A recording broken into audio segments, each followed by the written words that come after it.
O código de Neemias, como construir uma mente inabalável. Você já se sentiu estranho para si mesmo? Faz promessas que não cumpre e luta guerras que já deveria ter vencido há muitos anos. O que ninguém te conta é que autodomínio não tem nada a ver com força bruta, é sobre arquitetura. E se você precisa lutar contra si mesmo todos os dias, você está em uma guerra, você não está governando, você, na verdade, está em uma guerra civil. E em uma guerra civil, não importa quem vença, você sempre sai perdendo. Olá, queridos, Washington Santos chegando para o nosso bate-papo diário sobre autogoverno e soberania interior. E se esse vídeo falar com você, compartilhe com alguém que precisa participar de nossa conversa diária. Você já parou para pensar que o que você precisa não é de força bruta, não é de força de vontade, mas sim de uma arquitetura? O que você precisa é de um sistema que permita a você vencer todos os dias. Se você luta contra você mesmo para fazer o básico, você não está governando. Você está em uma guerra civil onde o maior prejudicado vai ser você. Tenha o resultado que você tiver, o maior prejudicado é você. E a psicologia moderna e a neurociência chamam isso de esgotamento do ego, ou de ego depletion. Ou seja, esse esgotamento do ego faz com que você perca as suas forças e entenda que força de vontade é para momentos de emergências. A soberania é um estilo de vida. Soberania interior é um estilo de vida. E não pense você que você vai conquistar soberania interior da noite para o dia. Estamos aqui batendo papo, estamos aqui conversando todos os dias sobre esse assunto, sobre governo interior, sobre soberania, sobre autoliderança. Por quê? Eu, como pensador prático de liderança, que transforma líderes de dentro para fora, eu digo a você que você está na cruzada mais importante da sua vida. E por quê? Porque você só vai conseguir vencer depois de conseguir organizar a você mesmo por dentro. E para organizar a você mesmo por dentro, você vai passar por muitas lutas. Você terá que fazer muitas renúncias. Você terá que construir sistemas. Porque soberanos não confiam na força de vontade. Soberanos confiam em sistemas. Eu acho, então, por que isso? Porque a sua força de vontade funciona exatamente como a bateria de um celular. A sua força de vontade é um recurso finito. A cada pequena decisão que você toma, do que comer, ou o que responder, ou o que vestir, ela consome um pouco de carga dessa bateria. Então, a maioria das pessoas falha em ter disciplina porque estão baseando a sua disciplina em força de vontade. Estão baseando a sua disciplina naquilo que podem fazer com seus braços, quando, na verdade, você precisa de uma estrutura interior que sustente esse teu novo modo de ser, essa tua nova forma de agir. E eu quero que você entenda que se você chegou até aqui e você não conseguiu vencer a você mesmo, ou não conseguiu organizar o seu interior, você precisa entender que essa será uma luta, uma batalha árdua e que você não vai vencer do dia para a noite. E é por isso que a maioria das pessoas falha em ter disciplina, porque elas estão usando força bruta ao invés de arquitetura mental. Veja o caso de Neemias, estamos falando sobre o código Neemias, como ter uma mente inabalável. Uma mente inabalável é uma mente que não se permite abalar por nada que aconteça. A Bíblia diz que o justo não teme a má notícia, mas o seu coração confiado está plenamente seguro no Senhor.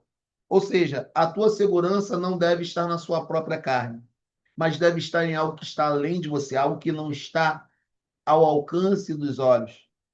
A tua segurança deve estar na sua arquitetura interior, no Espírito Santo que habita em você.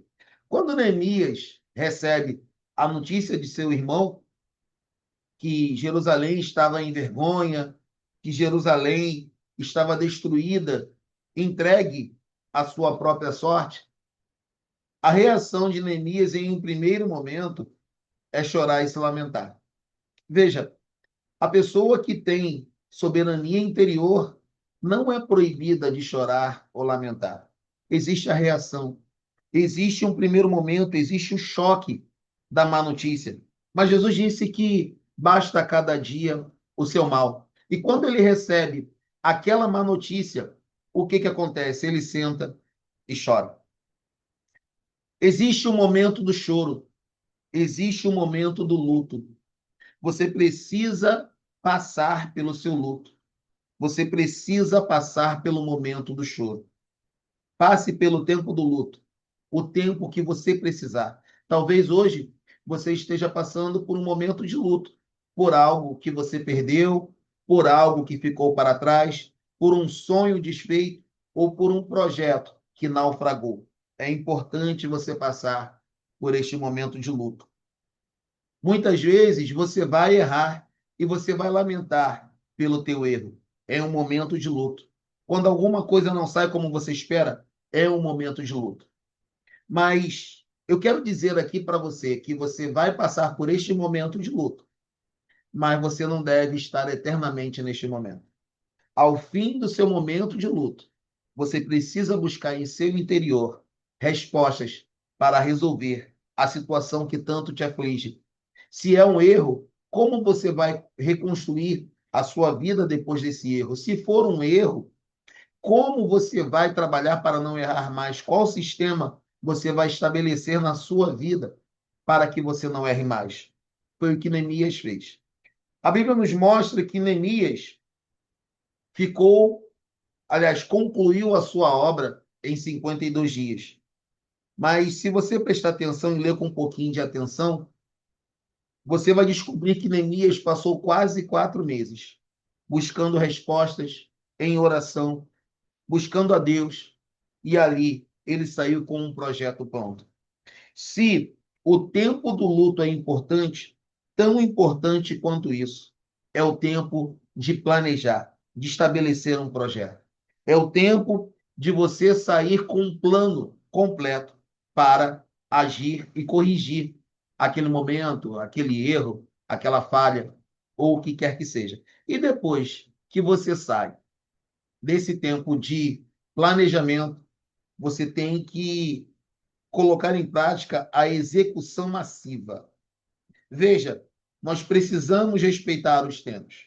Bom, primeiro o tempo do luto. Você vai passar pelo tempo do luto. Passe o tempo que você precisar passar. Você vai passar pelo tempo do planejamento. Planejamento. O que eu vou fazer para não errar mais? O que eu vou fazer a partir daqui? Porque basta cada dia o seu mal. Use o tempo que você precisar. Nem sempre você vai ter todo esse tempo. Mas sempre que você tiver esse tempo, use o tempo necessário. E a terceira fase é a fase da execução massiva. Quando você já saiu com um plano pronto, execute. Planeje o tempo que for necessário. Esteja de luto o tempo que for necessário. Mas quando chegar o momento da execução massiva, você precisa agir. E foi o que Neemias fez. Neemias não apenas chorou, ele orou e clamou a Deus por um plano para mudar aquele estado de coisas. Você está buscando um plano para mudar a tua história? Você está buscando um plano para mudar a sua vida? Porque muitas pessoas têm uma atitude fatalista. E o que é uma atitude fatalista? Não, isso está acontecendo pelo destino. E essas pessoas não entendem que uma coisa ruim aconteceu na vida delas como um presente. Quem seria José sem a traição dos seus irmãos? Quem seria Davi sem a perseguição de Saul? Quem seria Jesus e quem seríamos nós sem a cruz do Calvário? Então entenda que toda luta, toda batalha, toda dor tem um porquê. Napoleão Hill diz que toda desventura, todo infortúnio traz em si as sementes de uma bênção, de algo que vai ser igualmente bom para reequilibrar as coisas. Então você precisa entender, você não passa por uma luta em vão. Você não passa por uma dor em vão.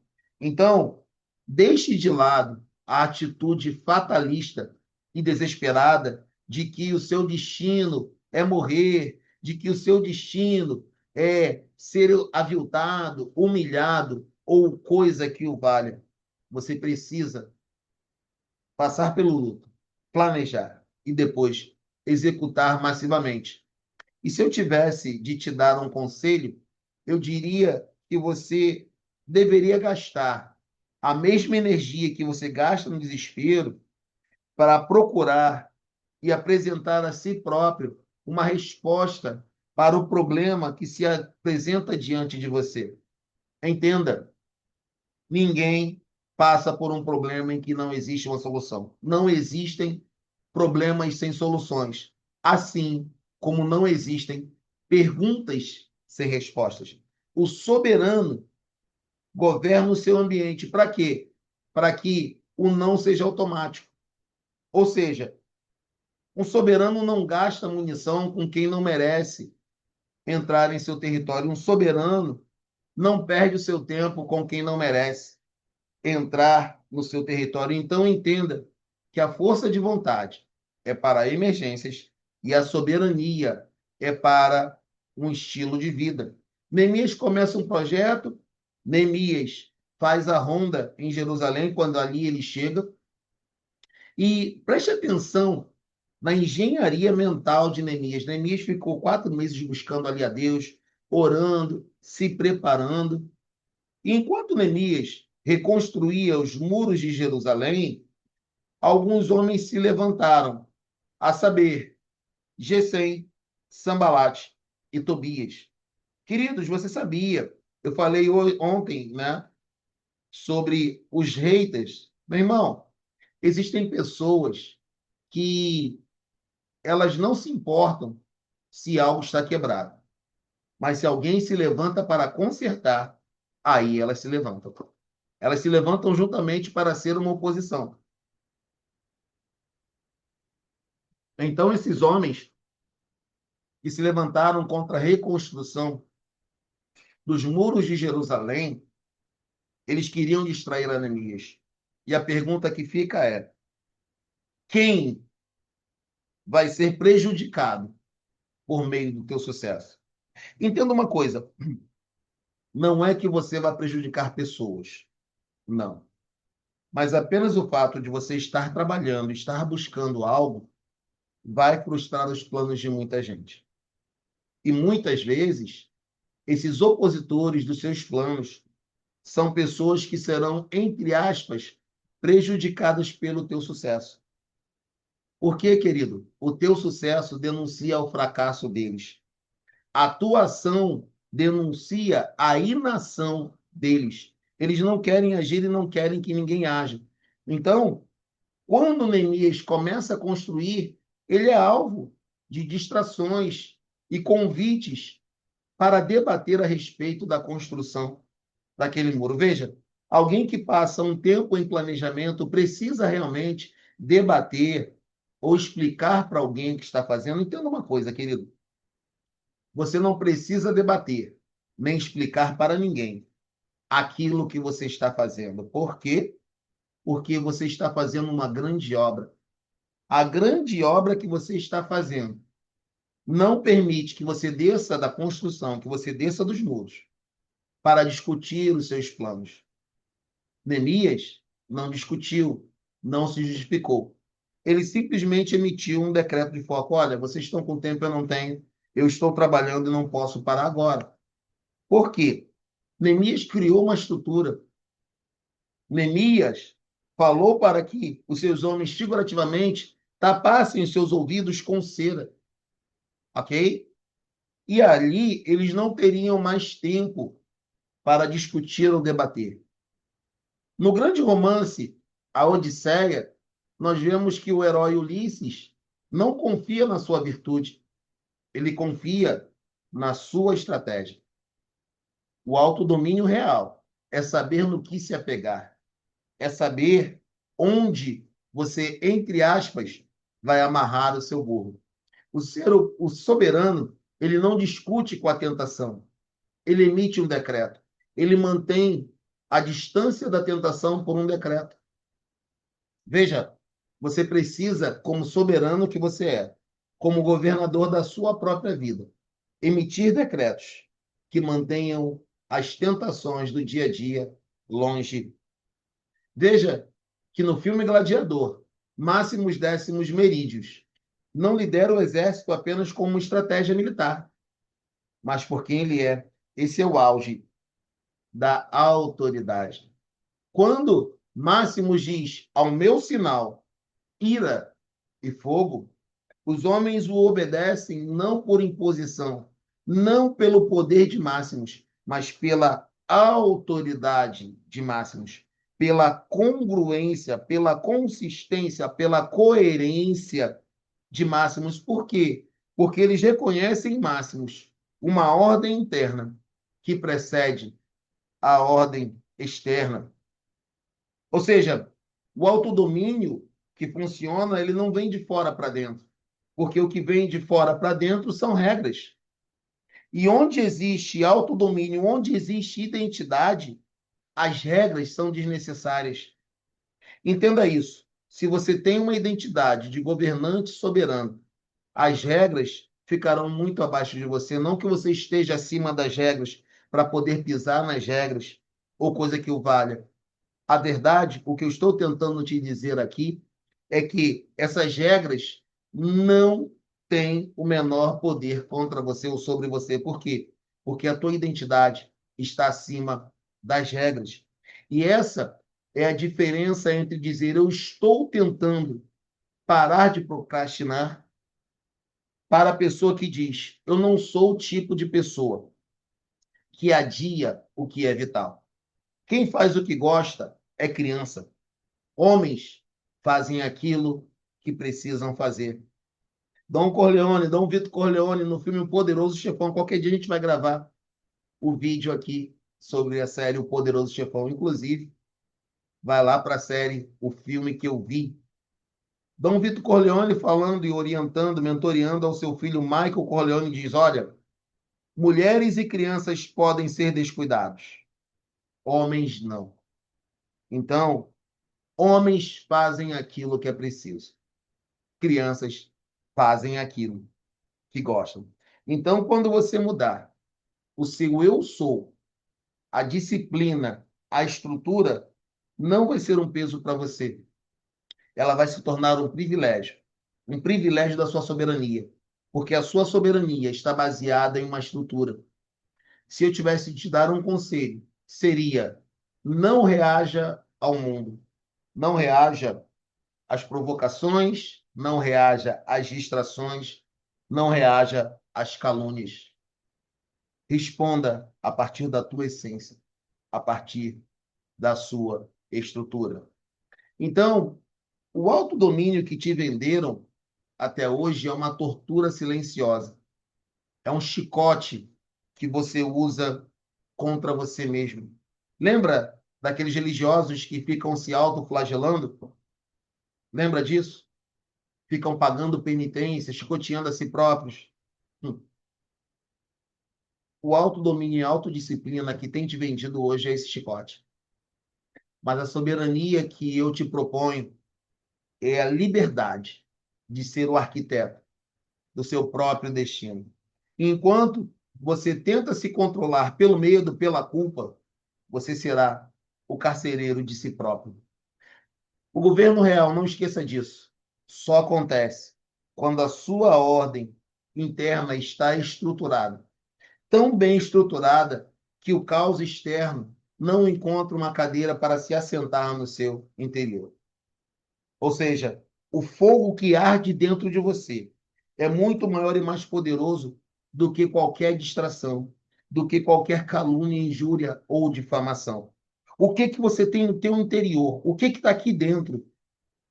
Olhe para a sua vida agora. Você é o rei que constrói, o governante que constrói, ou o súdito que apenas reage? Essa é a pergunta que eu deixo para você. Um grande beijo no seu coração. Fique na paz e se esse vídeo falou com você, compartilhe-o com alguém que precisa ouvir aquela palavra, ou melhor, essa palavra. Nós nos vemos no nosso bate-papo de amanhã. Fique na paz. Tchau, tchau.